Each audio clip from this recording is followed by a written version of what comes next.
I just watched the first proper day of the Kyle Rittenhouse trial. We're past pre-trial motions, we're past jury selection, and now we're getting into the opening arguments. At least I think so, because I don't remember hearing anything from the prosecution in this case. I mean, it seemed like the defense just did 2 opening statements, and that was kind of confusing. But all jokes aside, the prosecution has very well displayed today that they have an awful case. And that's not to say that the prosecutor himself did anything particularly egregious in this case, in his opening statements. He was about as well as you could expect with this sort of fact pattern, but he was kind of have his back against the wall, and this isn't necessarily his fault. I mean, it shows that he shouldn't have brought the charges to begin with, but I'm sure a lot of people, particularly on the Twitter sphere, would be very confused about some of the things which were omitted from the opening statements. And that is things like, well, what about the fact that Kyle Rittenhouse crossed state lines with a firearm? Or what about the fact that all of these things, that Kyle Rittenhouse was an evil white supremacist out to shoot black people? What about those facts that the prosecution didn't bring up? Well, in that case, it's because those things aren't true. The reason that these things aren't being mentioned is because they're completely inadmissible in court, either for prejudicial reasons or for relevance reasons, or most prominently, at least for the 2 things I mentioned in particular, because they're not true reasons. These things, the idea that Kyle Rittenhouse was crossing state lines with a gun that was owned illegally, it's not true. He wasn't charged with that. It's not the case. And also the idea that he was a white supremacist out to kill black people, there's literally nothing to suggest that. And so the prosecutor is not going to do something so incredibly dumb as to mention something that isn't true and potentially get him sanctioned by the judge or other such things happening and torpedoing his case right from the opening statement. But that isn't going to prevent the prosecutor from at least trying to insinuate things which aren't actually true and get as close to lying as possible without actually lying. Because he did that in a number of ways. So the first thing you must mention is the idea that Kyle Rittenhouse was chasing Joseph Rosenbaum and shot him in the back. Both things which are technically true if you look at it real sideways, squint your eyes, and have a freaking laser put in your face, but when looked at in their full context, aren't actually the case really at all. And even if they are true, only in the most technical of circumstances. To start with the idea that Kyle was chasing Rosenbaum and initiated the conflict, this is all predicated on the idea of a FBI plain footage of an infrared video that has been hidden from the public and the defense for literally a year and a half at this point.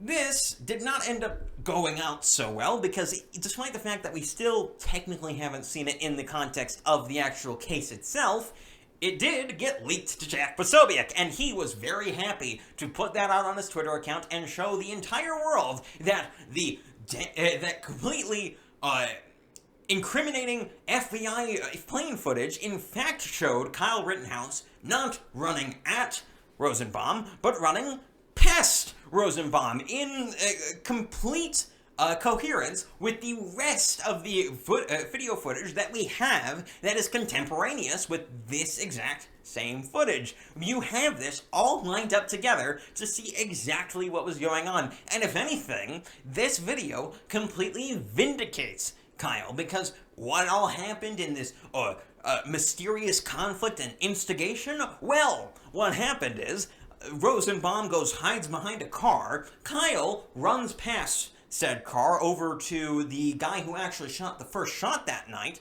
and probably should be charged with reckless endangerment, by the way. I forget his name. It's not important. And he says, friendly, friendly, friendly. He makes it very clear that he's not there to hurt anyone. It is at that point, while, of course, people around him are saying, get him, that then Rosenbaum begins to chase after Kyle, and Kyle begins running, and the whole narrative springs from there, and the next pseudo-lie also shows up from the prosecution, and that is the idea that Rosenbaum was shot in the back. This is, unlike the last thing, technically true, because the shot that actually killed Rosenbaum was to his back. But it was not back like this. It was more back like leaning down and falling over back, because it was going from above in his torso down into the back. So, and this is only the last shot. This is basically the last shot that Kyle did, because all of these shots, to bring this into context, that Kyle Rittenhouse took, against Rosenbaum's particularly, happened within about a 1.5 to 2 second period. There's going to be precise timings on this that will be explained in the trial, but suffice it to say, for at least this video, it's around that time frame. And in particular, the last 2 shots are very close together. More close together than, I think there is the first 2 shots are closer, the second 2 shots are closer, and the second two shots are closest, with a bit of a break in between. So, what ends up happening is, by around the 3rd shot, Rosenbaum starts falling down, and by the 4th shot, he has fallen down enough to where the 4th shot goes in his back.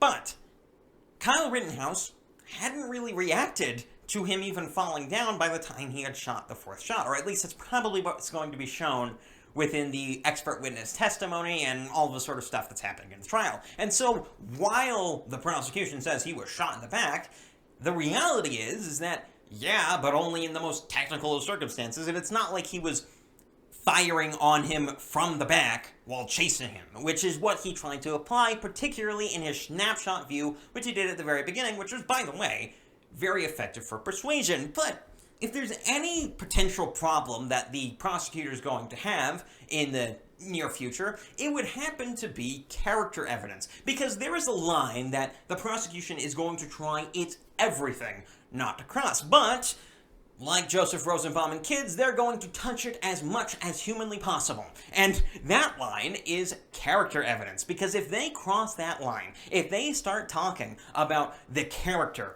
of the serial molester Joseph Rosenbaum, or the serial domestic abuser Anthony Huber, which they might end up doing based on some of the things they said, what's going to end up happening is then the defense gets to have a counter-argument to that character evidence. And what will the defense immediately do?